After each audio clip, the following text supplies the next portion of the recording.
Insane in the Membrane. Hello and welcome to Insane in the Membrane's top 10 biggest episodes in no particular order. We're building up to our third anniversary and a massive celebrity special show. Oh yes, with some past belters that might have gotten buried within our 150 episodes. That's the thing, because where we pump this out, they just get lost, and people, some people, they can't find them, and they're like, we've had some massive names. So we thought we'd go back and bring those names forward so you can go over them if you've missed them. And also, thanks to our patrons, without whom we wouldn't have gotten here. Our patrons like Lindsay Tune and Kat Horton. Thank you guys for helping us get where we are. We wouldn't be able to do it without you. Honestly, I really genuinely mean that. Thank you so much. This episode is from 2019. Again, I've been a big fan of this guest's music, and I'd moved to Essex, became friends with Stu Whiffen and Chris Glasson, who do the Hardcore Listings podcast. I mean, they're the reason that this podcast exists. I haven't met them, this wouldn't have happened. So thanks to those guys, you get to have this brilliant podcast. And it turns out that they were mates. They were mates, and their podcast goes out on the Distraction Pieces network, which is Scroobius Pip. And as I said, I was a huge fan of Scroob's music, and then through them got to know Scroobius, and I was like, would you come on the podcast? He's like, I'd be delighted, mate. So he came on here, I went on his. Wonderful, and he was such a great. He's such an interesting dude. He's such a great chat. And it was. I did well not to fanboy him. He was sitting in my flat and we were doing it, and I'm like, all right, yeah, no, it's cool. And when he left, I'm like, oh, I can't believe it. Anyway, listen, let's have the episode. This is Scroobius Pip. I was looking at seeing who Brock Lesnar was this morning. Yeah, I love it. I love all those things. I love MMA and wrestling and football are all ways that blokes can show emotion and not feel bad about it. Like, right. Football's always been the prime one for me. I've been going to Millwall since I was 4 or 5 years old, and South London, it's proper, it's hard blokes, it's serious men, yet they'll be in tears. I remember being at Wembley and me old man and all these hard South London men all in tears, all hugging each other, all kissing each other. And it's like, that's great. Like, you can hate on football a lot, for particularly with Millwall, where there's been hooliganism, racism, all this horrible shit. But the positive there is undeniable as well, of that kind of, that it allows men that maybe wouldn't show emotion normally, or traditionally, it's allowed men that wouldn't normally show emotion to show emotion. And I'm a big believer in the fact that all emotions are really important for us to feel. And it sounds stupid, but I remember when we were in the playoff finals at Wembley against Scunthorpe, and Gary Alexander scored one of the best goals I've ever seen in my life, and we're winning. And in my mind, we were going up. Like, we've never been in the top league, and we were going up. This is it. And they got two goals before, I think in injury time even, and it was over. So that roller coaster of emotion, because again, it is only football, but if you followed that season, that's 8-9 months. Oh, mate, that's something that's really meant something to you, and suddenly it's over. So I always think back to that, of the ultimate high of thinking, we're going up, this is amazing, and then within 10 minutes this whole year has been a waste. Do you know what I mean? It's mind-blowing. And no one explains that. No. Even now, because I've said this many times before, that I don't follow football, but it doesn't matter. It's so ingrained in everything that you do. I'm still aware that Crystal Palace, which would be the team I would follow had I been. I've even got, even though I'm not into it, I'm like, well, that would be my team, and this is why. You've got your team even though you've not got a team. Exactly, it's in you. And it was a way back then of fathers, bonding with sons and doing, like you say, stuff that men wouldn't normally do. Completely. In my family, my parents split up when I was 16, and to this day, the reason Christmas isn't hard work is me and my dad go Millwall on Boxing Day, because there's always a Boxing Day match. So it makes it easy. In general, I spend Christmas with my mum, and we got Millwall on Boxing Day. Lovely. So as stupid as, again, as far away as it seems, that's been a really important thing in the balance of getting used to, you know, a broken family or whatever you would call it. Yeah. It's like that's been a key part of it because it solved the problem. There's no arguments. Oh, well, you had Christmas last year, so I get it this year. It's always just like, well, I'll see you on Boxing Day. We'll go Millwall. Job done. It's a weird one how things like that. It's funny though. Yeah, it's funny. It's really funny mentioning that. Growing up, I've got a mate called Tom. I've known Tom since I was 3 years old. Yeah. He's the reason that he became sort of like an older brother, and he was always introducing me to films and comedy, and he told me about Bill Hicks. He told me about music. Amazing. And he introduced me to like a lot of hip hop stuff when we were growing up. Yeah. And then it got to when we were like teenagers and a bit older, and it was like we'd organise to go out, and then I'd let him down last minute. I was a bit flaky, to the point where his dad used to call me. My nickname was Reliable. Right. I'd always like, I can't make it, mate. I've got to do this. Yeah. It's fucking rubbish. And then a few years ago, a mate of mine, John, he got like the posh tickets for Chelsea. Yeah. What do they call it? When you go and they give you food and all that. Yeah. And he went, look, I can't go. Would you want them? And I'm like that. My Tom and his dad they're mad Chelsea. They've been Chelsea for years. And I went, actually, yeah, I do. I know exactly who to take. So I took my youngest son. I took my mate Tom and his dad, and we took them on Boxing Day. I hired a car, drove there, and then we did this amazing day watching the football and the meals and you get a toasted cheese sandwich in half time. And it was, and on the way home, I dropped him off, and Ed just leaned in the car and he goes, I've always loved you. And I was fuck, and it all because of football brought it, like it washed away all the shit. It's amazing, isn't it? Yeah, stuff like that. Rebuilt it. And again, it's not. It's finding an excuse to do that stuff. Yeah. Football is just an excuse to feel those emotions and to have those moments, but we need an excuse sometimes. It'd be beautiful if we were all stable enough to not need an excuse to have a hug or to say I've always loved you or whatever else. You know what I mean? That's it. It's good to give us that. Like we're not all stable enough. There's no point in imagining this fantasy world where we shouldn't need that. Yeah, we shouldn't, but we do. But we do. Yeah, I know. But that, and it, because sometimes I'll get to a point, and I'll be like, oh, fucking football. I hate football, and I hate the people that watch it, because you see the stereotypes. Completely. And it's only having conversations like this with people like you, and you go, because you wouldn't look at you and go, he's obviously into his football, especially someone like Millwall. Yeah, exactly. Yeah. It's why I've always spoken about it so much, and I get some stick because online I'll be as vocal about the negatives side of it, and it pisses off a few of the Millwall fans because I've got a public face. It's weird. There was a recent one I tweeted about it a load because of previous guest of yours, Tez, because he did a post about the racism that was at one of the matches, and I did a huge thing. Him and Guz Khan were talking about it a lot, and Guz is a good mate of mine. Yeah, and I jumped in and was like, look, this is disgraceful. We shouldn't be shying away or making excuses. This is bad.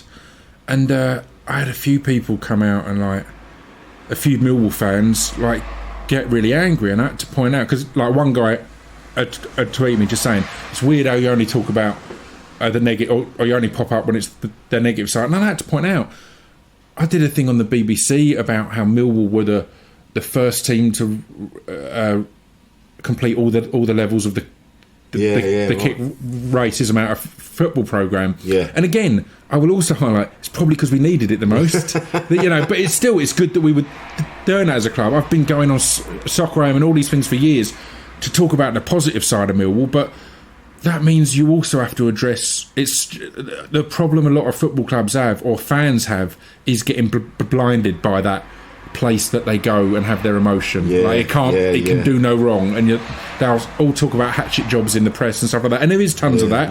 But you still, if there's video of your fans chanting racist shit, of course, the only response should ever be that isn't acceptable. I'm embarrassed, I'm ashamed, and that's horrendous.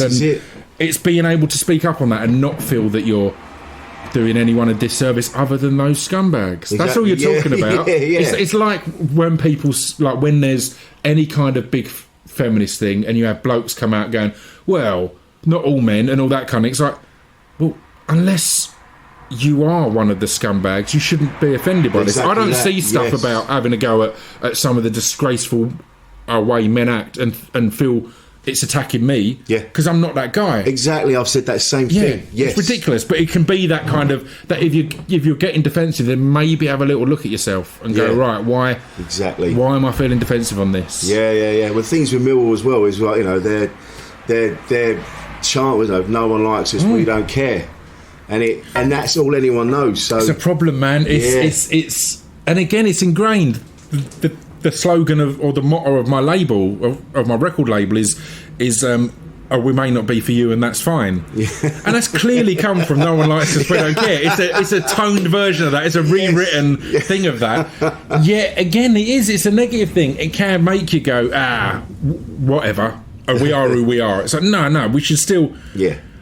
Try and be more inclusive. There's a level of it. Yeah. It should be inclusive and all that kind of thing. But yeah. Angles has been in my top 10 albums for many years. Wicked. And it's because of the lyrics, because I didn't expect there to be such deep, meaningful lyrics, because it was hip hop. It was, you know, I didn't expect it. So the stuff that you cover in it, like, like letters from God to Man is something else, man. And Angles, the actual song Angles, and the Magician's Assistant, very deep, dark topics. It's like, fuck, man. Like, but the ability to tell a story in such a short space of time is something I've always liked in lyrics. I mean, those, was that from personal experience with those, or storytelling was always an exciting thing for me in lyrics. All my lyrics are kind of, I always, except for one song, I always write a fictional story, but I draw from true events. Again, it was that weird thing of starting off and not being comfortable, going, well, either I or someone I know has been through this horrible thing. Let's pop it on a track and have it on iTunes for 79p. It feels really weird to be profiting off it. So it's like, but I also think it's important to discuss these subjects and to address these. It's why we always, 90% of our live shows, we played Magician's Assistant, and it's a downbeat song about self-harm and suicide. Not exactly a club banger, but it was important to go, right, no, this is just part of life. This shouldn't be only on the album. This should be something that we hit you with at the live gig, and hopefully you go away having had a good time, but there is something there to go, that was interesting. But it shows that it affects, because a lot of people have been through it. And a lot of people think, this is only happening to me. So by this is someone like you talking about these things, you go, fuck it. Even if one person goes, right. And it is other people, even like on both sides, they've been affected by suicide, or they're contemplating themselves and self-harming, and 100%. And on the other sides of it, when I had a woman called Natalie Clapshaw on my podcast who works for Headway, and we were talking about brain trauma, but one of the key bits of that podcast was that she was really adamant that she wants to talk about the effects of the partners of people who've got brain trauma, or the families, because again, it's so easy, or not easy, but it's kind of, if you're going, I need to talk about a topic, it's normally focusing on the main point of the topic, but any huge topic has got so many offshoots that are so hard to understand and so hard to grasp. And it's why Magician's Assistant was kind of more about everyone else in the situation, or more highlighting everyone else in the situation than simply here's someone who's going through a rough time. And it's a weird one, because we were lucky that when we were making that album, we didn't expect anyone to ever hear it. Oh, really? So it meant that there was no... So you're quite free. Completely free. I've had people over the years say, you're so brave to be open with your lyrics, particularly on that first album. It's like, I was open because I didn't think anyone would fucking hear it. I didn't really... It's not like... We didn't expect that we'd have this huge audience all of a sudden. But, it was important to have that openness. I like, we're lucky that we didn't expect anyone to hear it, and then that was a success, but that then meant that we were comfortable on all future albums of being that open and that free, and not trying to go, well, how do we write a pop hit? Because the song that we wrote with expected no audience, or the album that we expected no audience, got in the top 40 and was our big... It launched our whole career, so it gave that comfortable ground. It wasn't years and years of slogging and then we figured out how to write a pop hit. It was like, here's this weird shit that we've written, and it's somehow connected. But it's also, I mean, it's also been it's also meant that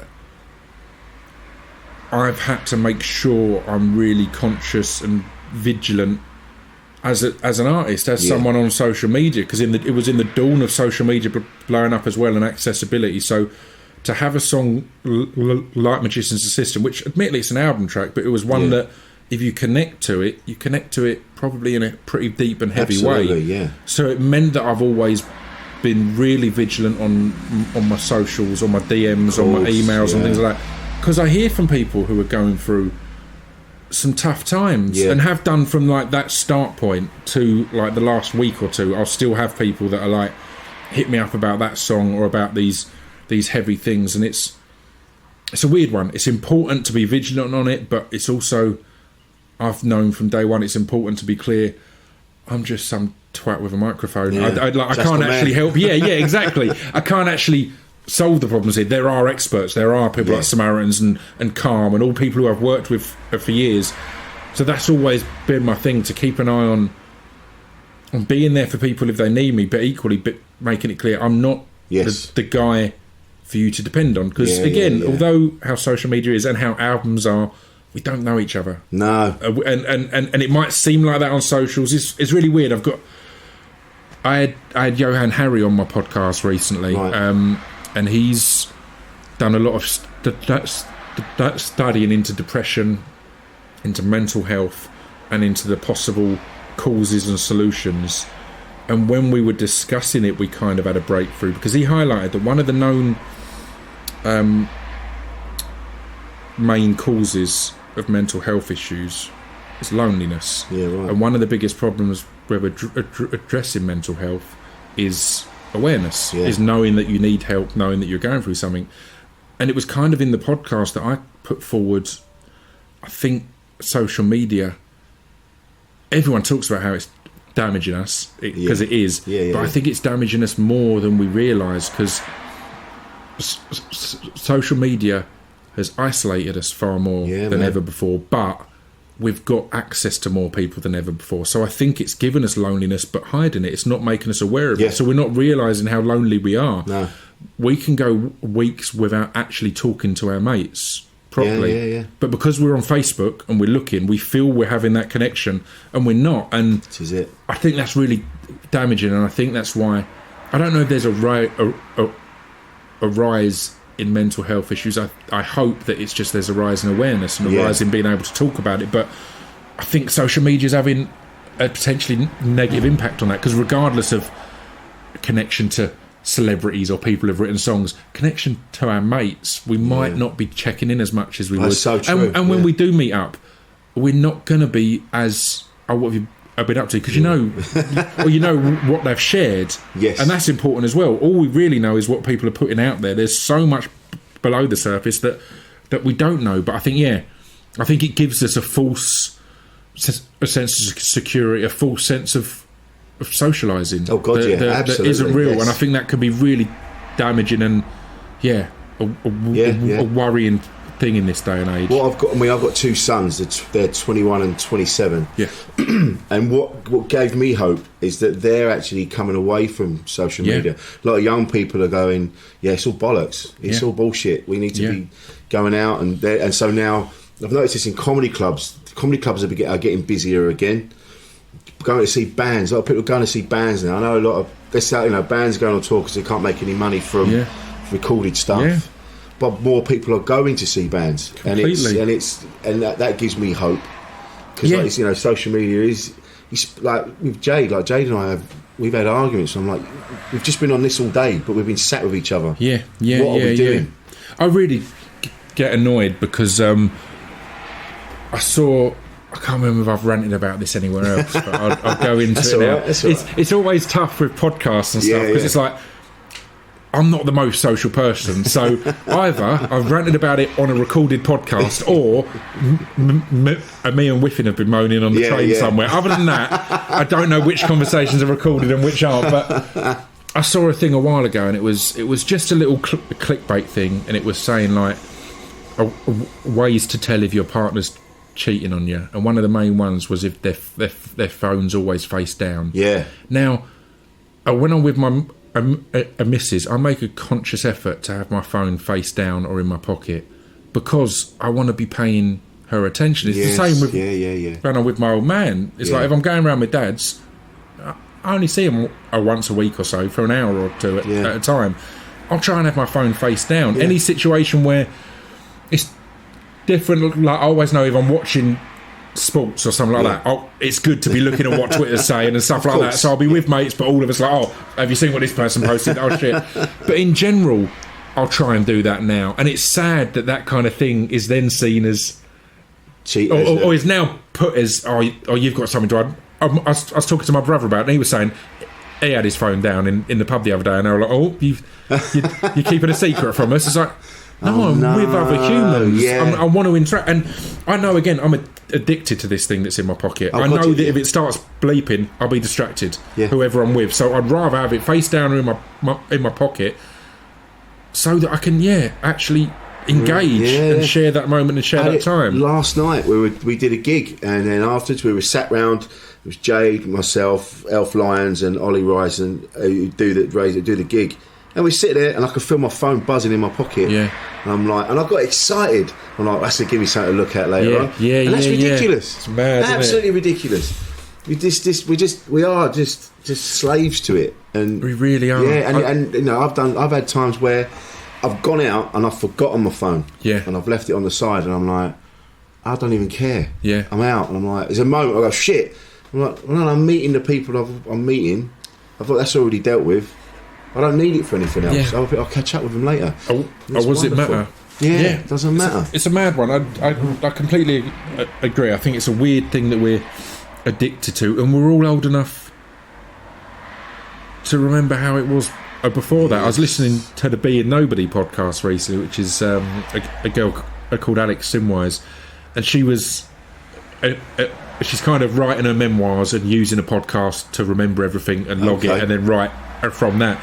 And she was talking about how she'd go, and I'd heard it recently as I was talking to my mate last night about it. We'd go and knock for a mate.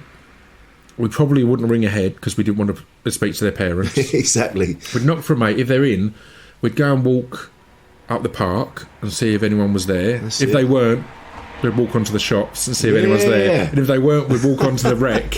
And then we'd just do a circle until we bump into someone. And my mate, I was talking to my mate Stu about it last night, and he was like, we'll go over the park.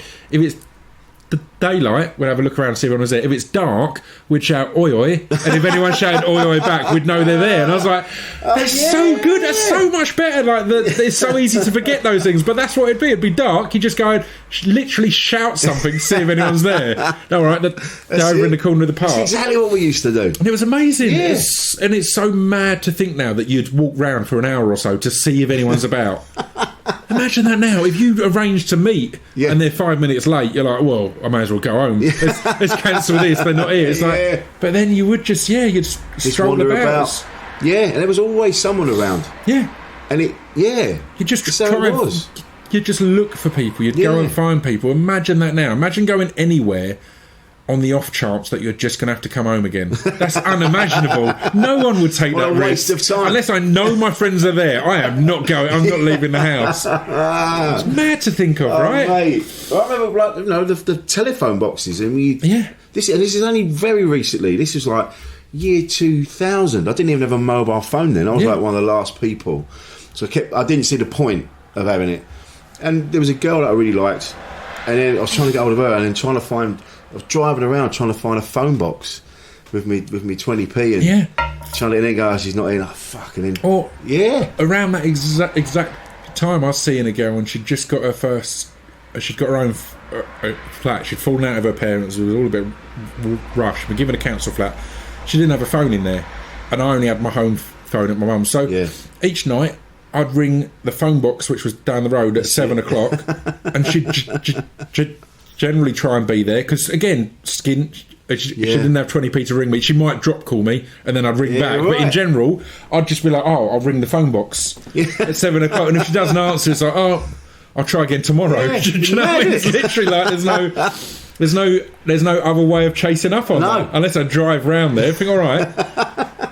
And now, if you don't reply, like I get this all the time with what I do, get emailed, and if I haven't replied straight away, you get chased. And you're like, emails are the one I'm almost stubborn on them. I'll look at an email and I think I could reply now, but I need them to know that I don't reply immediately. I might not reply immediately. A text, I understand. If I've read a text, I can respond quick, blah, blah. But emails, I still think you shouldn't be chasing up earlier than a couple of days. A couple of days is fine. If it's been a couple of days, hit me up again. That's it. I'm busy, but I might not have got around to it. But other than that, because when you got letters, you didn't reply with a letter straight away. No, exactly. You'd let it fester. It's sit on your doorstep for ages before you've even opened it. You're like, I know what that is. I can't open that. I can't get around to that.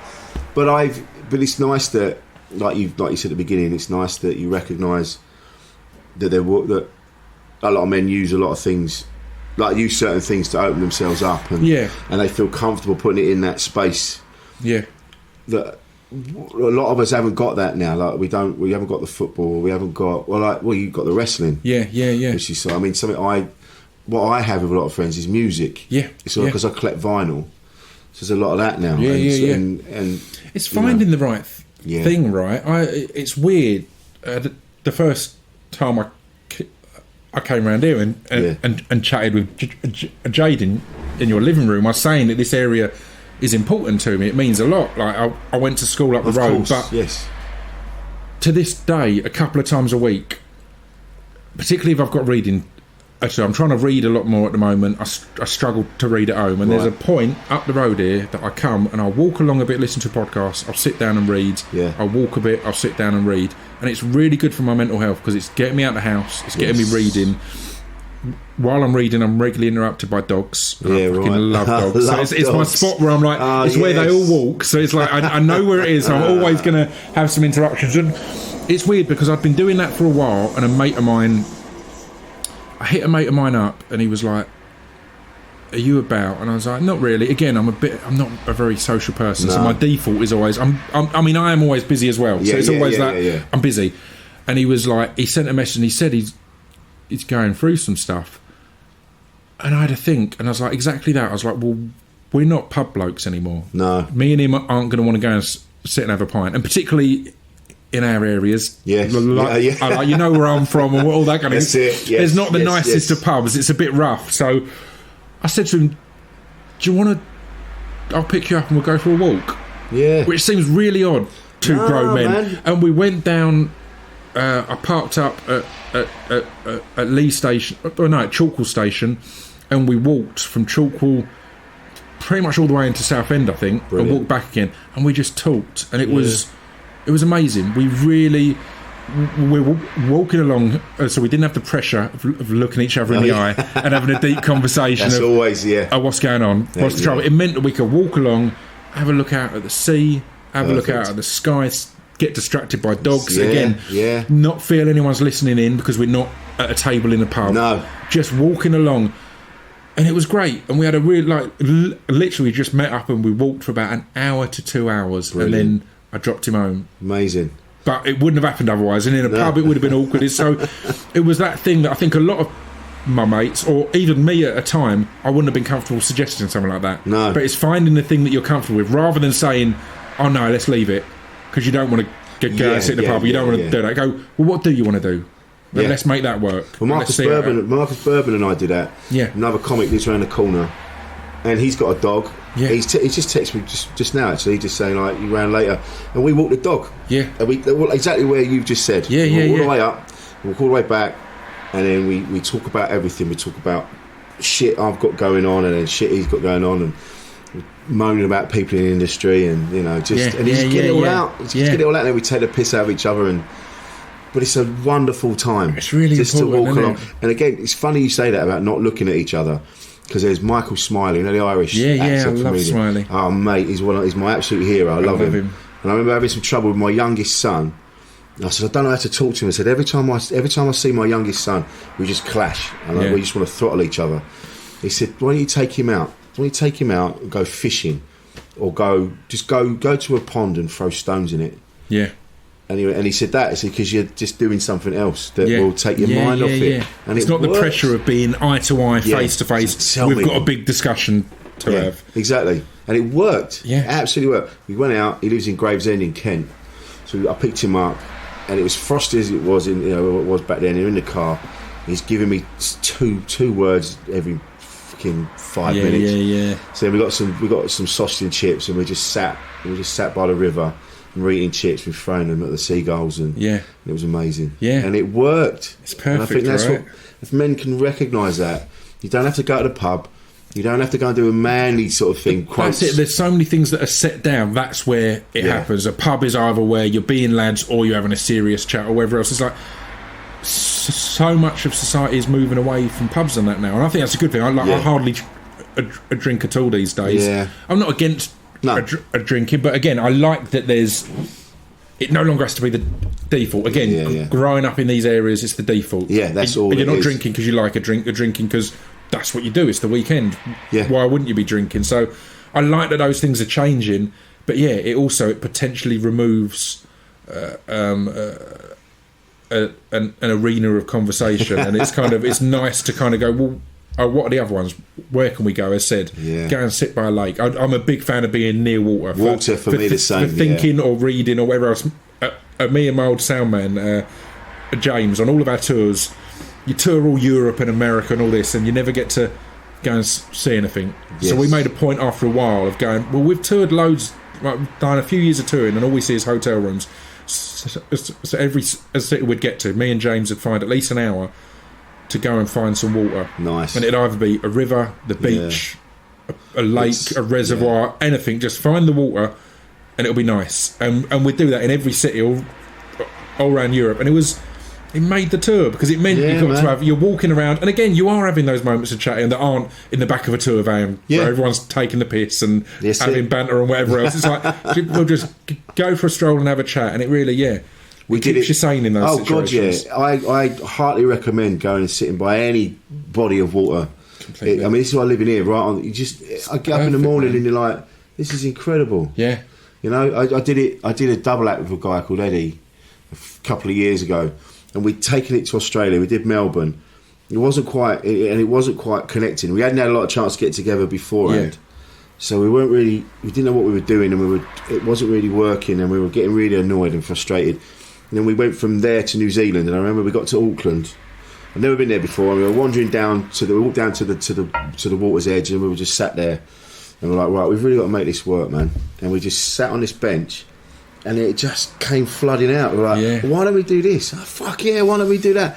And we absolutely smashed it in New Zealand. Amazing. And it was all because we sat by the water. Yeah. Sit by some water, man. It's such a weird one. It genuinely, I think it makes such a difference. There's something so calming about it. It's nuts, isn't it? Yeah. And when you think about it, like I've said this before, when you really look out, like all these arguments about borders and people from afar and all this, if you drained all the water out, it's all the same bit of land.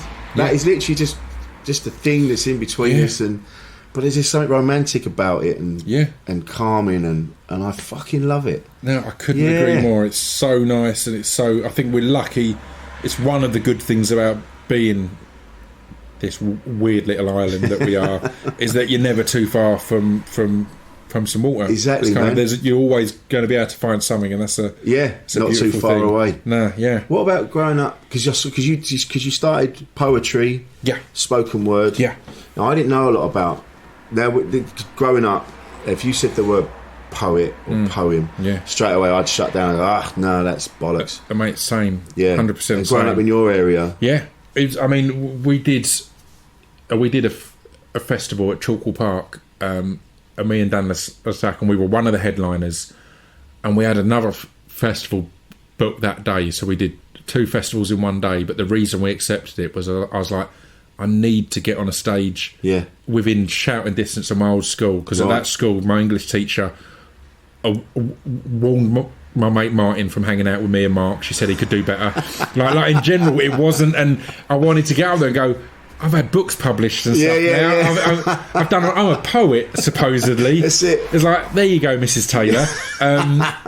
But yeah, for me, it was a weird one. I got into poetry as a necessity. I was into rap, and living in these areas, there's not an abundance of Dr. Dre's or anyone to make beats for you. And it was people like, I guess, Sage Francis, Saul Williams, KRS-One, and then Gil Scott-Heron and stuff like that made me kind of aware of spoken word. And that excited me because I was like, oh, that's something I can do off my own back. I don't need to rely on anyone else. And that kicked it all off. I then got into loads of great poets. But it's always an awkward one. I always have people online think I'm far more well-read, better educated than I am and shit like that. It's like, no, that one thing you've heard of me, I spent ages on that. I'm not generally that clever and that articulate. It's like, I just spent a lot of time crafting it. But a lot of the lyrics on Angles, when I first heard it, it made me go, oh, fuck yeah, of course. Like, what is it, the one, Thou Shalt Not. That made me realise, like, fuck yeah, of course. Stake a Claim. Stake a Claim was a song that made when you were going, the government, are accountable to us, the people, not the other. And I was like, holy shit! Of course they are. It was a mad one, that, because that was I originally wrote that for a French dance act. Like, we'd done some gigs in France, and this big dance act, I can't even remember their name, had been like, oh, but I would like you to do some lyrics on a track. Yeah, wasn't Les Rhythm Digitalis, wasn't there? No, I can't remember the name of it. I sent them that, and it was far too wordy and intense. And I've had that a few times. Years ago, a Liam Howlett from The Prodigy hit me up to write some stuff for them. And at that point, again, I was green, I was ignorant. I didn't know how to... So I just wrote Scroobius Pip lyrics. And it's like, this is gret, but we can't put that on a Prodigy song. We generally have like 8 or 9 lyrics a song. Like, you've just written this hugely dense thing. But I wrote that for this French band because France had blown me away as a people in standing up against the government. Like, it was around that time France or Paris specifically had tried to bring in clamping. And the French as a people just decided, no, we're not having that. As they just put glue in all the locks. So every clamp had to be destroyed. And they were like, all right, let's not bother with clamping then. So rather than tax people this stupid for parking, all this kind of thing, and claim their cars, it's like, no, we're not having that. And I love amazing that they had, and when they do a strike, like our protests in England, and it's a tough one at the moment because there's a lot of stuff to protest, and I never want to speak out against it because it's activism, but 1 million people all marching where they've been told it's okay to march by the people they're protesting against blows my mind a little bit. It's like, you have to put in a form. It's right if we march here. That won't cause any problems. Perfect. So why are we doing this again? It's so British. Whereas in France, when they had like the truckers, they just blocked all the routes and no cars could move for days because they were protesting their import-export tax and stuff like that.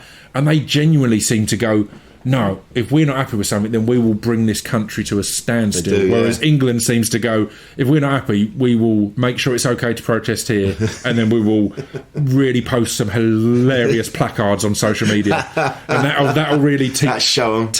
It's mad, but again, it's a weird one because I don't like to talk out against it because, as I said, anything that's making a stand is better than just doing a tweet about it or whatever else. But it's a tough one because that was it was weird because France inspired Stake a Claim, and then it started to get used in protests in the UK. Like, I've seen videos of protests where people are playing Stake a Claim and everyone's chanting along. That blows my mind. To be part of that kind of that movement is but that's why when you're talking, when you were saying about your lyric, and people assume that you're more well read than you are. Because of that, it's because you with that lyric, you absolutely nailed it, and it made me as a consumer of music realise. I was like, of course, there's me going along with that. Well, the government, they must be right. And you go, no, you voted for them. They work for us. They're our employees essentially. They represent us. It's not the other way around. But it's mad. It was lyrics like that, and wicked. It really spoke to me. And it. Because you have these thoughts, but you're not sure if they're right, so you're scared to voice them. And it's only when someone like you that is on that sort of platform, that makes you realise that you're not alone. I mean, it comes back round to the open discussion of mental health stuff in general as well. The thing I've found on my podcast, like I often get asked if I'll do a mental health special, and the reason I haven't is because it comes up so regularly anyway. Because it's not special; it's part of everyone's life. It's so regular. Yeah, everyone's talking and now. if you look at the stats on mental health, people will be all nervous to talk about it because they don't want to be a burden on their mates. They don't want to be, I don't want to be adding pressure on you or being a downer. The stats kind of say there's so many people struggling that odds on, if you speak to a mate about it, they're going to be relieved because they're going through something similar or have gone through something similar. Imagine in that moment where you're struggling, imagine if one of your mates, how much of a relief it would be, rather than a burden, how much of a relief it would be if one of your mates said, I'm struggling a bit at the moment. So you could then go, oh fuck, I've been struggling and I couldn't say anything. So I think that's really important and really interesting, is realising that, again, the fact that you heard one of my songs and thought, oh, someone else thinks like that. It's like, there's loads of us all think about these things. It's just someone taking that leap to say it, rather than it be a burden, it can be a benefit. It can help your mates. It can help everyone else have that chance to go, you know what, I'm struggling too. This is rough.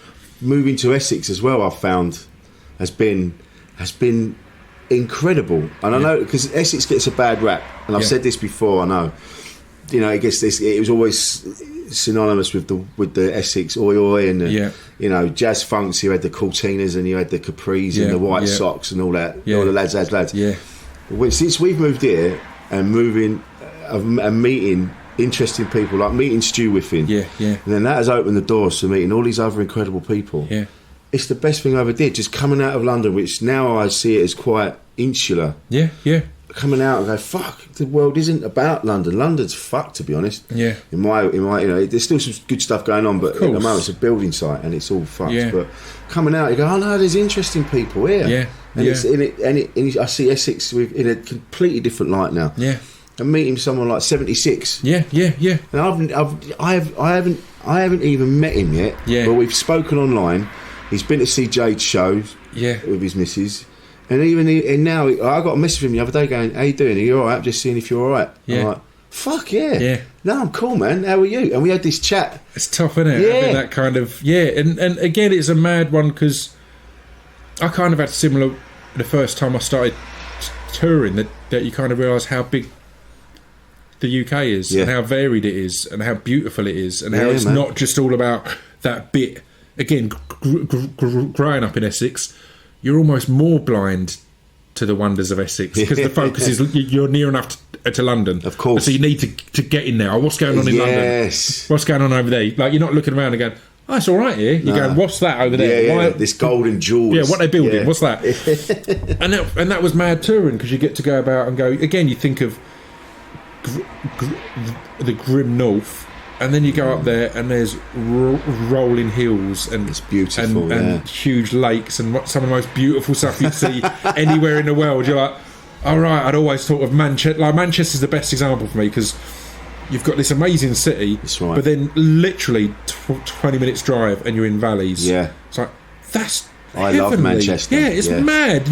From the south, you're like, oh, Manchester, Liverpool, all that, it's all grey and negative. All that. It's like, nah. Well, I was a bit different. With Manchester, it was a bit different, because when I came of age, Manchester was the centre of the universe with all the music and everything. So we'd talk about like these we'd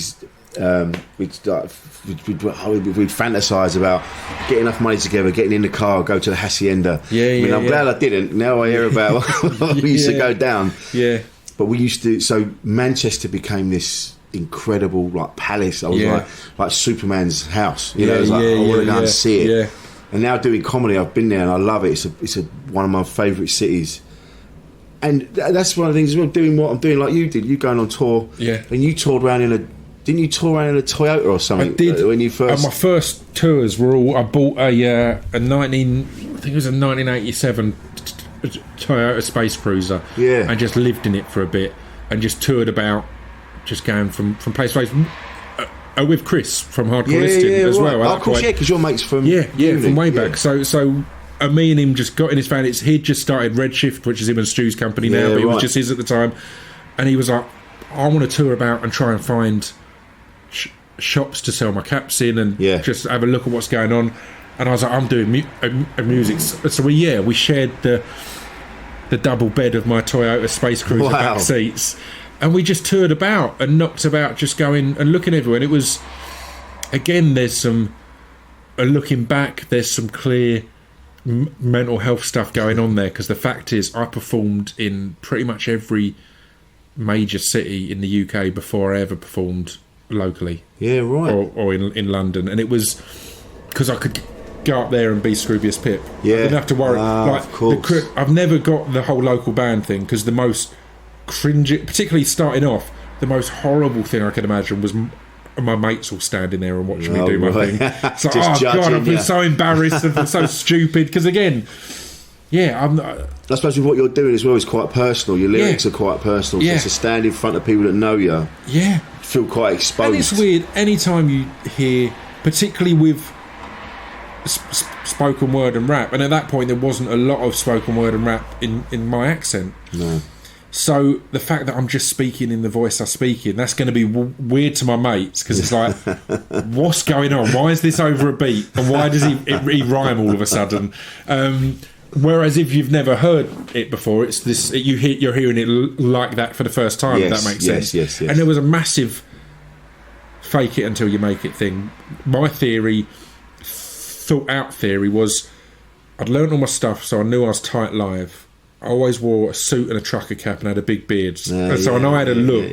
And I'd spent the last of my money on making my album and printing a proper looking CD that had a barcode on the back that you scanned it didn't do a thing, but it was just it all looked legit. And that meant that if I'm up north, they're going to assume I must be massive down south. I must be a big deal, but I hadn't gigged anywhere. So, but by the time I came back south, I'd built up a following on MySpace and stuff like that, because of all the stuff I've been doing in these other places who assumed I was established. Wow. And it was like, no. And then all of a sudden, it became its own reality. The kind of, the fake it till you make it was literally the thing. I was suddenly like, all right, I have got a following now, and I am reasonably successful at this stage and stuff like that. So, yeah. And did you, I mean, have you always been confident? No, not at all. I'm the kid in school with a stutter. That's literally the first victim. Like they're called in the register, and you can't speak. You start at school, everyone quite rightfully is looking for someone to bully, and that sounds horrible, but you don't want to be the one being bullied. Of course so you need someone else to be a victim. And if the first thing they do is call a register, and the first thing I can't do is speak, then easily I'm that guy. But that again, go on. Sorry. Go on. It was the thing for me that really helped. A problem I've always had, I get told I'm brave and all sorts of things for doing all these different things with a stutter.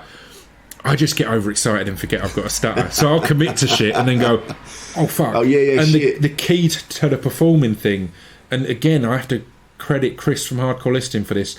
I would plan the tour.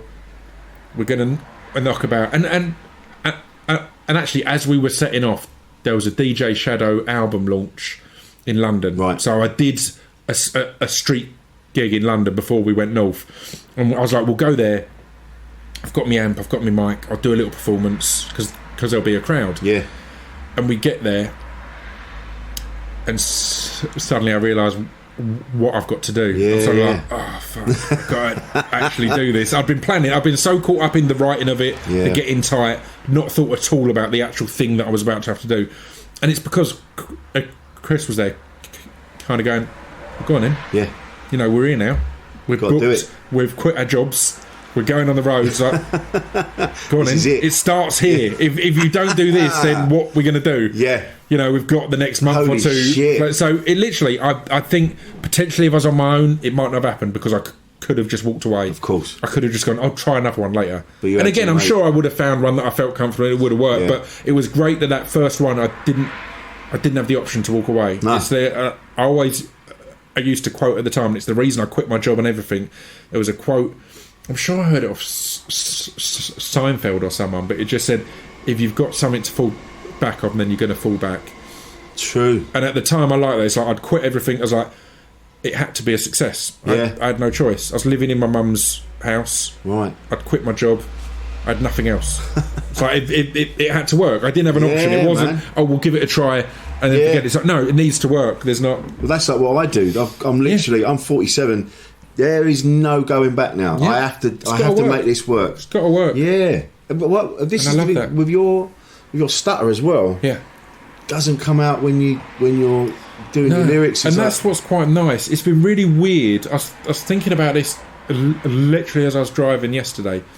It's been weird that my stutter has started to become part of my identity in the last few years. Because of the podcast, and because of a few charity things I've done with the British Stammering Association, who are amazing.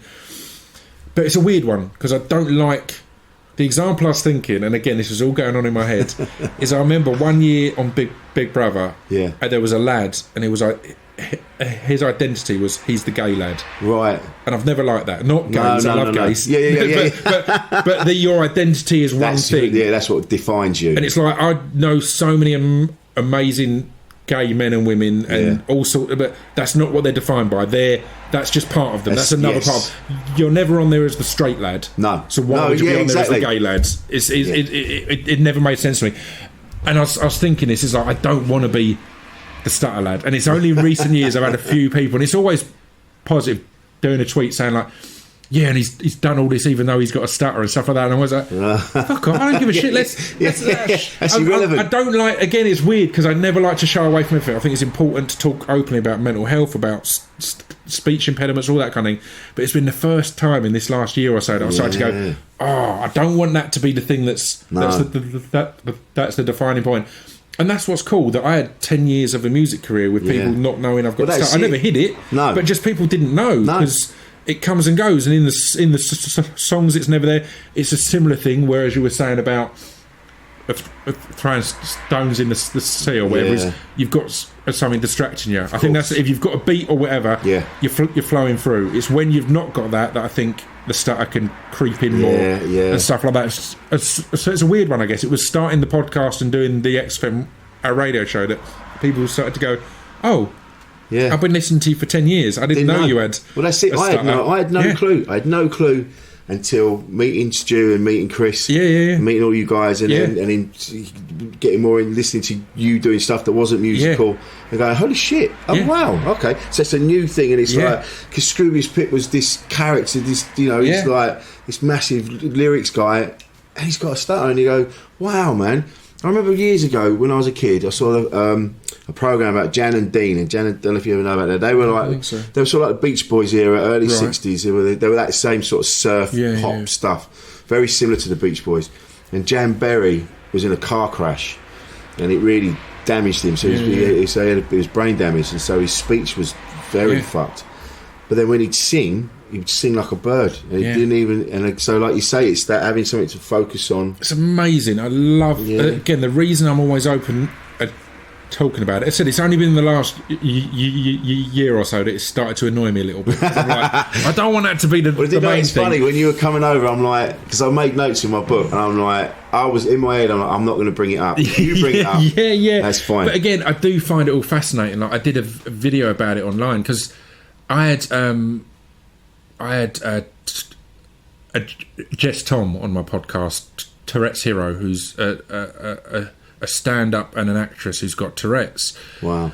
And it was a really important podcast for me because I was like, that's been listened to by 50 or 60,000 people, and it's a conversation between someone with a stutter and someone with Tourette's. It's like, and it's over an hour. It's like that's. I mean, it's probably it would have been half hour if we didn't have fucked up heads. But it's kind of it's one of them. It felt really important, but it made me feel a bit bad because she knew so much about it. She knew about the neurological sides of things, and I don't know that much about stutters, and I don't think anyone does. But I find it fascinating. And the thing I did a YouTube video about, because again I just think it blows my mind, even though it's my mind, it blows my mind. The example I always use is there's a comedian called Dylan Moran. Yes. Always stutter on his name. I can't say Dylan Moran without stuttering.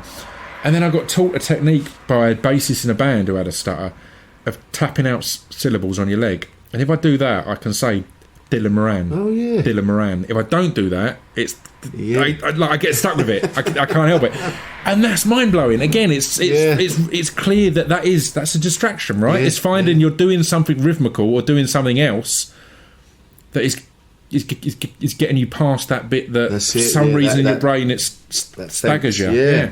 There's a guy called Noel Faulkner. Right. Who's a comedy. He used to run the Comedy Caf, or owned the Comedy Caf. Yeah. Sorry, in East London, and he was one of the first people I ever met in comedy. He gave my first gigs. I mean, I owe him so much. Yeah. But he had Tourette's. But he had the twitching one. Right. Yeah. So yeah, he yeah. would. So you'd be talking to him. I'd never met anyone like that before in Yeah. my life. Because any sort of about Tourette's, anything I knew about Tourette's was from John's Not Mad, the documentary. Yeah. And then, so I met Noel, and Noel was doing all this, and I was like, holy shit.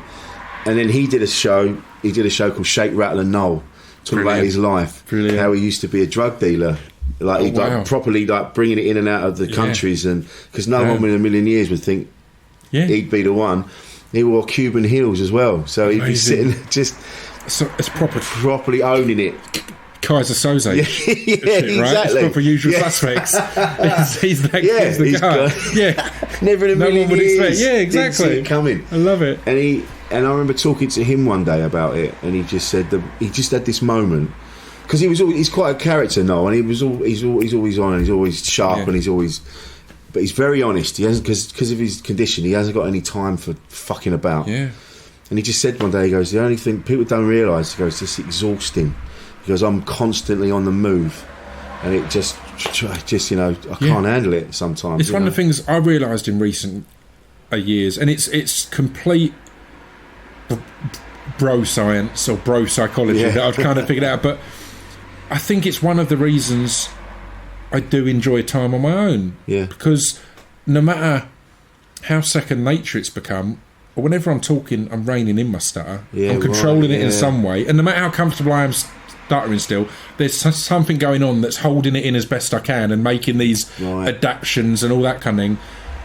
And when I'm on my own, I don't have to be doing that. No. And I think that's one of the reasons I enjoy my time on my own and relaxing, because I get to just switch off. I'm not speaking. I'm not having. I had a new entertainment system put in my house. I recently, the guy who installed it was like, it's got Alexa on it and you can do it all via speech. I turned it off within half an hour because I was like, I don't want to be talking when I'm on my own. This is so I want to relax. I'm fucking arguing with Alexa because she can't understand my stutter, and I'm like, no, I'll just use the remote, mate. It's all good. I don't need to be talking when no one's here. This is my time off from that shit. See, these are the things you don't think about. Don't think about that at all. How did that when you did was Taboo the first acting job you ever did? No, I did. I had a mad first 2.5 years of acting. Because I did King Arthur, the Guy Ritchie film. I was cut out of it, but but I loved it. I had a good 2 months of regularly being on set and being around some of the best actors imaginable. So that was an amazing lesson. And then off the back of that, I got a show called The Bastard Executioner, which was on FX in America. Okay. And that came about because a Charlie Hunnam, who was in King Arthur, I'd impressed him on set, and he was out for dinner with Kurt Sutter, who wrote Sons of Anarchy and The Shield and all that. And he played him some of my music. And was like, this guy's all right. And Kurt DM'd me going, would you like to do some music on my new TV show? And I said, no, I want to be in it. Really? I'm acting now. I ain't doing that music thing. And he loved it, and we met up, and I had to audition and everything still, but I got in that. And then off the back of that, I got in Taboo. Wow. And it was kind of it was that weird. In the first 2.5 years, I had 3 films and 2 TV shows, and then in the last 18 months, I've had about 50 auditions and not nailed anything. And I feel I've learnt as much in these 18 months as I did in the first 2 years on set, and it's wicked. I love that shit. I think it's the whole acting thing. I find it fascinating. It's the first time I've been excited about the future in a long time. I've always been I don't like thinking about the future because it seems exhausting. I'm 37. I'm knackered already. I can't imagine another 37 years. It's like, fuck off, dude. I've just spent time with my nan. My nan's been in hospital. She's 90. And just listen. And I remember she was always active. She had a car. She was always here, there, everywhere. And just seeing this crumpled little old lady, mate. And you're just going, shit, that's inevitable. It's going to happen. And so I don't think about the future because it'll drive me mad. But that's what's been good now with acting, because with rap, unrealistic. I think there's a point of diminishing returns. Unless you're Jay-Z or one of the huge names, do you really want to go and see a 45-year-old rapper? maybe not. It's gonna be diminishing, and particularly as live, I always enjoyed that I come off stage drenched in sweat. I put on a proper show. I go into it. So I'd always there was always that thing hanging over you, thinking, when's the peak? Yeah. And me and Dan Lasak had our third album, and it was our most commercially successful, our most critically acclaimed, and I kind of decided I wanted to call it a day then. And we did our last ever gig at Festival, and there was over 10,000 people, all knew it was our last gig, so all singing every word. And I was like, I want to go out on top. That's a fucking amazing way. No one, or you generally don't get to choose things. It might be I'm a bit of a control freak, but it's nice to go. It ends there. It ends at a peak. It ends at a high point. But it's so good to have that control, because most people would milk it. You go, that was brilliant. There's money in there as well. There's money and adoration. It's like, it's good to be able to walk away from that. And acting is the reason. Like, the podcasting is great. I love doing the podcast. It's a life changer for me. But we've had some phenomenal guests. Yeah, it's been mad. But it's the acting that I sit there thinking, this is where I am artistically or talent-wise in 3 years.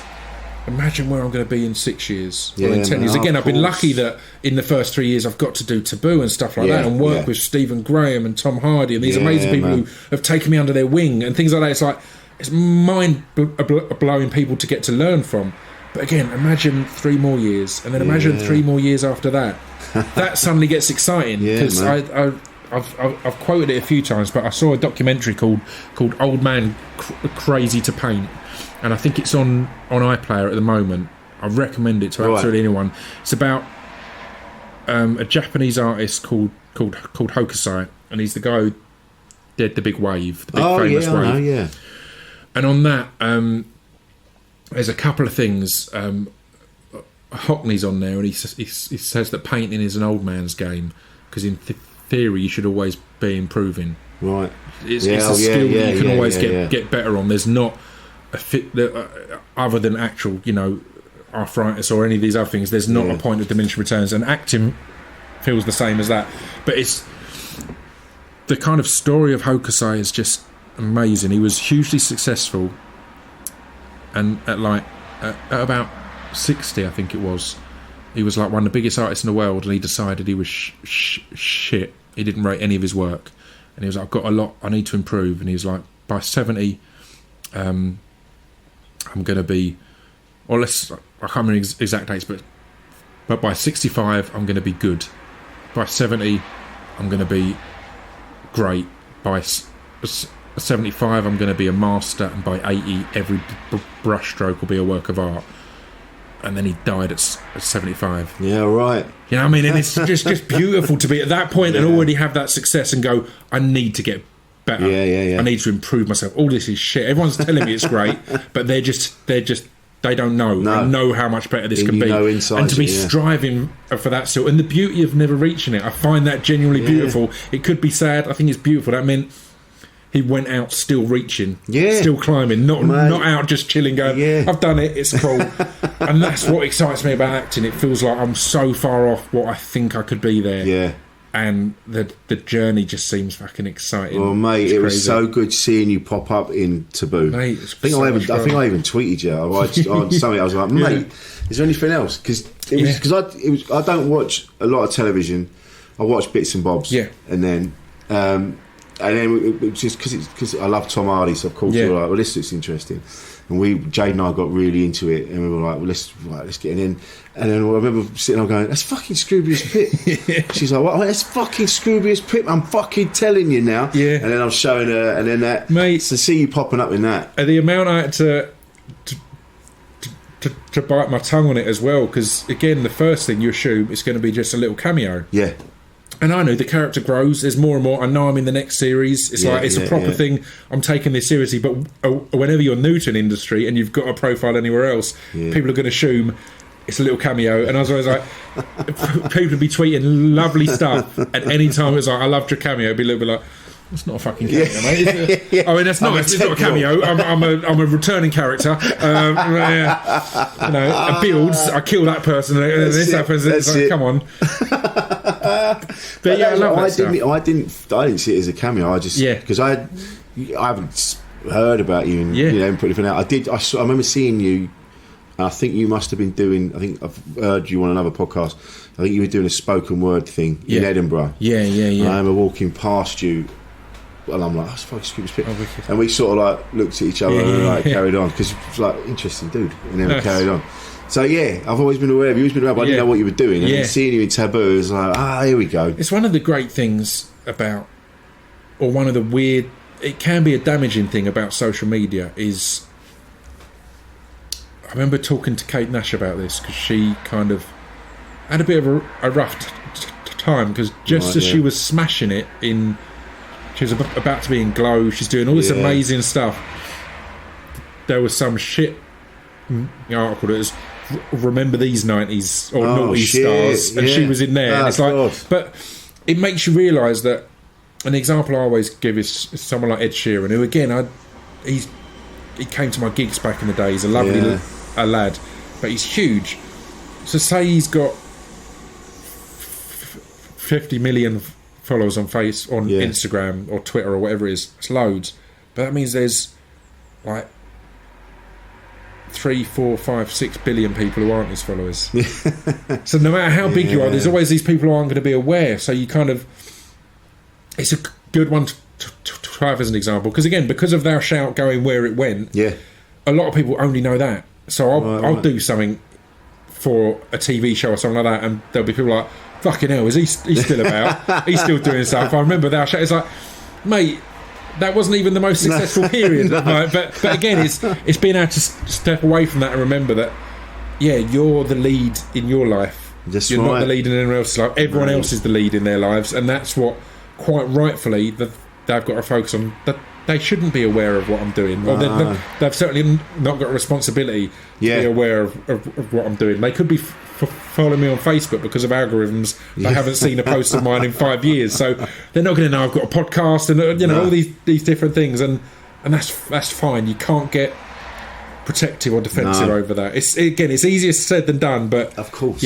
well, Jade gets that because Jade's profile is going up and up, and it's interesting to see someone moving up the ladder, because you always see people up the ladder. I've never seen it from behind the scenes before. It's fucking interesting, man. And then now and again there'll be a list. They'll put a list out, top 10, top 20 female comics, or there'll be something, and then Jay's not on it, and then for a moment she's like, oh, for fuck's sake, what's the point? I'm working really hard. You go, that's it, you are, don't worry about it, you're working really hard, and you'll get the work, people want to work with you, and focus on that. It's one of the things I like about the acting world is because there's not an immediate payoff, it makes you stop relying on that immediate recognition. Of course, yeah. So the fact is, Jade has done Good Omens. Yes. I reckon that's going to be one of the biggest shows in recent years. Yeah, huge. But she did it ages ago. I know. So it's now, you're slightly detached from it. So when it comes out, it's a different thing. Whereas with, like I had it with Live, if I release a song, you've got instant recognition. Or if you do a gig, you've got instant recognition. If you don't get that recognition, it hurts. Yes. But with acting, because it takes... your bit is done and then everyone else has to work for months and months to do the rest of it, you become that bit more detached from it, and I think that's a positive thing for mental health as an artist, because you're not chasing that instant pat on the back for it, because you can't have it, because it's not there. You can't have it. It's not there. No one knows about it. Often you can't talk about it. That's what I love as well. You can't even be posting going, I'm on set with Tom Hardy. How mental is this? By the time people know about it, you're like, I remember that. That was a year ago. Yeah, right. I'm doing this now. We need to edit that out, actually. You're on exactly. On the second bit. Yeah, no, it's fucking. I love stuff like that. It stops that thing that we've made in society now through socials. It feels like I'm just hating on socials the whole time, but we've made this whole thing of instant gratification. Here's a picture of me looking hot. I like it immediately. That's it, yeah. Here's a funny thing that I've said. Give me credit for it immediately. It's like, no, That's not what it needs to be. No. You know, if you look hot, then hopefully you've worked at that. You've been being healthy. You've been exercising. You're doing whatever you need to do. That should be a sustained and long time thing. If you're not, then that's fine as well. But you know what I mean? It shouldn't be this. I need this instant recognition. Yeah. But it's that. But like you said about that striving, like being as an actor, like you're saying about being an artist and being an actor, and there's always, you can always be better. The same with what I do, comedy. I'll come off, I'll have a smashing gig, but I'll still be in my way going, right, that could be better, or that could be in a different place. Oh, I've got to stop doing that material there. I hate that material now. It's never going to be finished. Like albums, they've always said, they're never finished. They're just. And speaking about the climb as well, I think the margin of improvement is always greater on the climb. I think it's when comedians, musicians, whoever get successful that they have to then have it in them to keep improving. Yeah, because there's an easy option to just get comfortable. Exactly, which we've seen. Cool. Yeah, I'll relax now. I'm really big. I'm really successful, and you don't keep improving. So which we've seen a million times. Yeah, but I think that's the same with just life. It's not just people like ourselves lucky enough to do what we're doing, but in life there seems to they seem to think it's a journey with an ending, and it isn't. I mean, there is an ending, and it's not very nice, but the life is just it's just you're always going to be learning. You're always going to be moving forward. You're doing something, improving in any way, and that's the thing that again is damaging with the media. And that is we seem to discredit the thousands of different ways you could be improving. You could be becoming a better and better butcher every day, and that is worth easily as much as becoming a better and better singer, or better and better comedian, or better and better actor, or whatever else. You could, I mean, even more so, you could becoming a better doctor or a better, any of these things. It's like everything, any improvement. I was really lucky when I was growing up that my parents, despite most of the people in my school, the goal was to go and work in London, earn good money. You work in the city, you earn money. They were always kind of said to me, look, just as long as you're happy, then that's cool. If you're working in a corner shop, as long as you're happy and you're working hard at it, and you're like the best at that corner shop. That was the same with my parents, then that's fine, boss. And that's really important, because again, I think I don't mind a reality show every now and then and stuff like that, but it makes it that this is the most, being able to sing is the most important thing in the world. It's like, it's not. No. It's nice. It's another thing that's lovely, but that's right. It's not more important than, again, being... I was really good when I worked in HMV. I was really good when I worked in the kitchens of Pizza Hut. I was brilliant in there. I was fucking great in Pizza Hut. And that's a good thing. Yeah. It's good to take pride in that. Any job is more enjoyable. This sounds so simple and stupid, but any job is more enjoyable if you work hard at it. That's right. Because then it's not boring and you're not just coasting. The amount of jobs I had when I'd be someone that had been there 20 years and first day there, and like they say, new broom, sweep, clean, and I would just get stuck in, like, no, we don't do that here. Yeah, you'd just be bored. Yeah, I'd be stood there bored. So I have to be here. That was always my argument in retail, which is where I met 76. Yeah, right. So me and him worked in HMV. Yeah, and then when he moved to HMV Beckton, when he was leaving, I moved in there and took over one of the team leader spots, things like that. And his outlook was exactly the same. He was like, look, we have to be here for these hours. Yeah. They go a lot quicker if you get loads done, if you work really hard. And it's more enjoyable because you're getting achievement. If you don't, you're clock watching and you're going, oh, fucking hell, I'm just working in retail. This is shit. Yeah, this is what I want to do in my life. It's like, think about all that when you're not there and plan the things you want to do and make action and changes. But if you've got a beer, you may as well just get the job done and do a good job of it. I think, it makes it all more enjoyable. Half my mates who I met through working in retail all hated it and have terrible memories of it. All my memories of it are great because I met some of my best mates, and I ran that DVD section like no one before, and it's like things like that. It's enjoyable. Man, that's it. You've got to make the most of it. It's like a lot of people. You see, like, I'm guilty of this. Every week I go, right, I'm going to go for a run tomorrow. Yeah. Right, I'm going to join the gym tomorrow.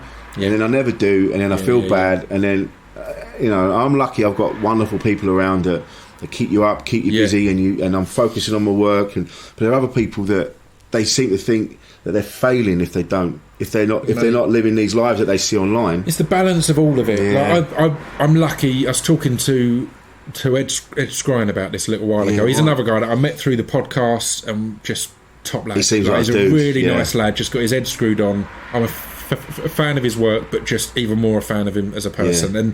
And we were just saying, this is going to sound like the wankiest conversation ever, but we were genuinely discussing how lucky we are that we've found a fitness thing that we enjoy and look forward to. Because it is. I remember I wasn't a sporty kid at all, and all of that was just a nightmare. And CrossFit, I don't talk about it much because CrossFitters are the vegans of the fitness world, where you talk about it more than you do it. And again, both are great. I love vegans, I love CrossFit, but I just don't need to shout about it constantly. But and that was it. I found that a mate of mine's a trainer, and it changed my life. I look forward to it, and I'll have periods where I'm not up for it. I've just had a couple of months where I've been making excuses. I've been busy with the magazine and with all sorts of other stuff. But this last a couple of weeks, I've got back into it, and it's been a joy. Like, it's been a joy to be exercising and to feel positive, and again, like arrogantly, to feel I look better. It's such a simple thing, but it's the extremes either way. It pisses me off when people are preachy about it, like everyone needs to get in shape and fit. It's like, that doesn't have to be the goal for everyone. No. If you're happier, not even simply happy, if you're simply happier not doing that, don't fucking do it. It's your life, and you should enjoy that happiness. And I had a personal trainer. I had a personal trainer 2 years ago. I used to go to the gym. I was my ex-wife and I were struggling. It wasn't going very well, and neither of us was sort of doing anything about it. And I didn't realise how deep rooted a lot of my problems were. So I used to go to the gym, and I was just being in the gym. In my head, I go, well, I've been to the gym. Even though it was pointless me being there, I was doing nothing. It's like 2 minutes on the cross trainer and fuck all. And there was a guy there, and he was as big as Dolph Lundgren, but he looked like Steve McQueen. Amazing. And I was like, this fucking Russian dude, right? And he just walk in, and because when you see someone every day, you say hello to him, don't you? But he never used to say hello back. You just glare at me, and I sort of shit my pants. So anyway, I'm in the gym one day and I'm fucking about, and he came striding up, and he goes, what are you trying to do? I went, I'm trying to lose weight. I'm on the cross trainer. He's like, stop. I'm like, all right. So I'm like fucking trying to slow it down. Trying to be really cool. He went, what are you doing? I went, I want to lose weight. I went, what do you think I should do? Should I do more of this? Or like, he goes, do none at all. No point you being here. He goes, your diet is shit. Start from that. He said, I'll help you. He said, I'll charge you 30 quid a session. He goes, but I will help you. And he did. And he didn't teach me just about losing weight and getting fitter. He told me about organisation. Because he was like, right, these are the things you need to bring with you. This is your book. You need this book with you. And I need this book every time you come to the gym. If you don't come with this book, I can't teach you, because I can't see what we've been doing. And it was amazing. Like, I turned up one day with one shoe. And he goes, no, can't do it. And I was like, fuck, and it taught me. It taught me about other things. He was completely brilliant, man. I genuinely I know that the times I struggle the most with my mental health is when I'm taking a break from exercise. And it's finding the right mindsets and the right thing. For me, the best thing I had with CrossFit was just stopping making it an option. Just I had to do it. Rather than I've got time for that today. I was like, I've got to do it. Well, that was it, because just get it done, but don't make it. And that translates to so many things in life. You can put things off. It sounds so simple and stupid. If you go, no, I can't, I've got to do that. Go for a walk. Then you'll do it. Again, everyone will know. Like, again, the example I always gave was, it's weird because anyone in our industries, because we're self-employed and we're artists and whatever else, it's mad because we're doing our dream jobs and yet we'll take a day off. It's like, how many times did you just not turn up when you worked in HMV and hated it? Or when you worked, no, you were always on time, always did it. And that was a job you hated. So surely you can have the same discipline in a job you love. And it's finding those mindsets and finding that, those things to just trick your mind or, to turn it round, to go, no, you've got to do that. And even if you don't need to join a gym, if even do the washing up, Because you keep walking out into your kitchen, you see a big pile of dirty washing up, Yeah. and that subconsciously will fuck with your head. Yeah. Do the washing up. There's something. I know people take the piss. They go, do the washing up. Make your bed.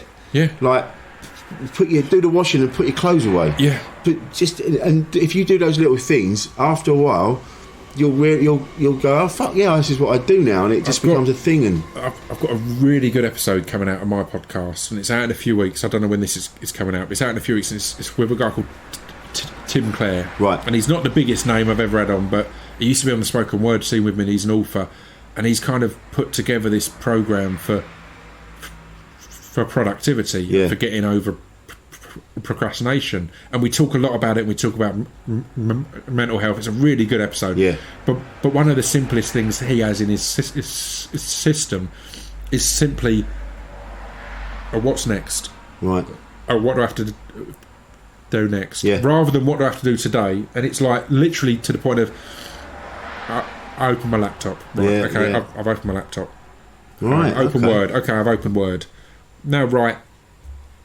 a couple of paragraphs. All right, I've written a couple of paragraphs, and things like just breaking it all just down little, to each. yeah. And it's so similar with I need to do the washing up. All right, I've done that, and Yeah. it's subconsciously it's making you know that you are achieving and you can achieve. Yes. It's going. I've done the washing up. I've done that. Well, it's only midday. I can probably get some writing done, or I can do this or do that. And literally was saying, and I've started using it. It's mind blowing because tasks. Any task can be really daunting if you look at the whole task. Whereas if you do break it down to what's next, get my laptop out of my bag. Yeah. Right, that's there. And what's it? Open it. Right, that's there. I can do that. I know I can do that bit. Can I write a novel? 100% not. Can I open my laptop? Yeah. Can I open Word? Yeah. Can I write a paragraph? Yeah, probably. Can I write another one? I'll give it a go. Do you know what I mean? It's making it these bite-sized and usable things, and I loved it. I'd never heard it so broken down as that. That is beautiful. And the really breaking it down and said it gives you loads of things to tick off. It's like, this can sound stupid, but get dressed. Yeah. That's genuinely one of the things, particularly for self-employed people. Get dressed. All right, I've done that. I have a shower. I've had a shower. All these things. It's a really good way to think. And as I said, that podcast, if it's out or when it's out, I recommend anyone have a listen to it. Yeah, well up for that. I love them ones where it's not necessarily a huge name, but man, it's a potentially life-changing conversation. It's someone who's figured it out, someone who's got it, and you sit there going, shit, you've got it, you've figured it out, this is right. Well, like you say, because we look at the whole problem rather than cutting it down, like little things. I realised this before. If I've got to be, I hate talking on the phone. Yeah, I'd rather meet you. Yeah, and then that's why I love texting. I love messages and things like that. I'm the same. Because it's just easy. I can't. I don't know why. What that is, but if I've got to have a phone call, I'll get up, I have a shower, I'll get dressed, and then I have the phone call because I don't. I just feel. I don't want to be doing it in my underwear. You know, just standing there naked. Just I'd be professional. I completely Funny, agree, and I love stuff like that. It's finding the cheats and hacks that work for you. Yeah. What make you comfortable with something, and then perfect. Go in. That's it. I love it. This has been amazing. It's been a lovely chat. Thank you very much. It's been a pleasure. What's next for you? What are you doing next? I've got tons of podcasts. That are, again, it really excites me. And I say on the podcast a lot that I get more out of it than any of my listeners, but I really do. Again, I am someone who, if I didn't have the podcast, I'd have a lot less conversations. Yeah. And as we've said, conversations are like this. You might not have with your mates all the time, but it's the fact that we sit down and we've got a reason That's right. to do it. Yeah. It means you get to have that. So I've got that and I'm working on a few scripts. I've got a few potential acting things coming up. So all just continuing on. Nice. Insane in the membrane.